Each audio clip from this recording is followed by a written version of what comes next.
आपण पाहताय महाराष्ट्र खबर न्यूज। या बातमीचे प्रायोजक आहेत Shri Ganesh jewellers and Saraf production Pune.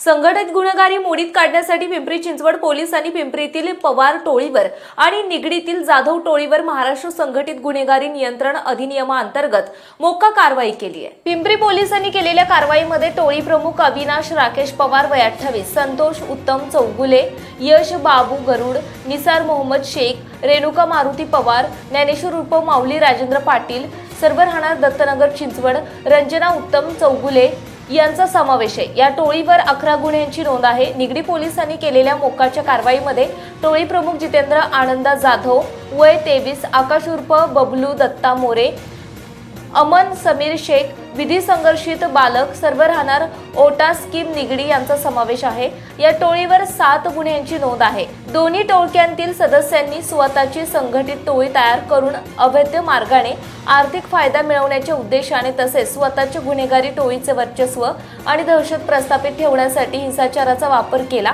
घातक हत्यारे बाळगून दहशत निर्माण केली, खुनी हल्ला, दरोड्याची तयारी, गंभीर दुखापत, कट रचणे, तोडफोड करणे, विनयभंग करणे, बेकायदेशीर शस्त्र बाळगणे अशा प्रकारचे गंभीर गुन्हे या टोळ्यांवर दाखल आहेत। त्यांच्या विरोधामध्ये मोक्काच्या कारवाईचे आदेश अप्पर पोलीस आयुक्त वसंत परदेशी यांनी दिले। पोलीस आयुक्त विनयकुमार चौबे, अप्पर आयुक्त परदेशी, उपायुक्त संदीप डोयफोडे, स्वप्ना गोरे, सहाय्यक आयुक्त विशाल हिरे, बाळासाहेब कोपडर यांच्या मार्गदर्शनाखाली पिंपरीचे वरिष्ठ पोलीस निरीक्षक अशोक कडलक, निगडीचे वरिष्ठ पोलीस निरीक्षक शत्रुघ्न माळी, गुन्हे शाखेचे पोलीस निरीक्षक अनिल देवडे, पोलीस अंमलदार सोनटक्के, ओंकार बंड, सचिन चव्हाण, व्यंकप्पा कारभारी यांच्या पथकाने ही कामगिरी केली आहे।